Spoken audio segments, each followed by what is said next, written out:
যা যা গিয়ে এখন ইতিহাসটা পড়তে পারছি না, তোর একদিন না হলো আমার একদিন। আর আমি এখন বইটা নিয়ে এসে পড়তে বসি। তুই ইতিহাস বইটা নিয়ে এসেছি, এবার পড়ে পুরো চ্যাপ্টার শেষ করে দেবো।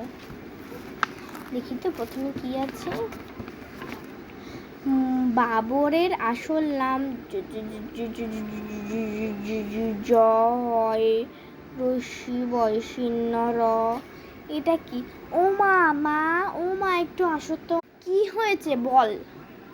বলতেছি কি মা দেখো না এটা কি একটু, এই যে এই যে এই যে এই যে এটা এটা এই যে বাবরের আসল নাম, এটা কি হবে গো? হ্যাঁ রে মোনা, তোর কি কাণ্ডজ্ঞান নেই? তুই ক্লাস 8-এ পড়িস আর এই বানানটাও জানিস না? এটা জহিরুদ্দিন মোহাম্মদ হবে। এবার তাড়াতাড়ি পড়। ঠিক আছে মা, আমি পড়ছি। বাবরের আসল নাম জহিরুদ্দিন মোহাম্মদ। বাবর দিক থেকে তো আবার তো এরকম একটা বানান, তুই আবার বুঝতে পারছিস?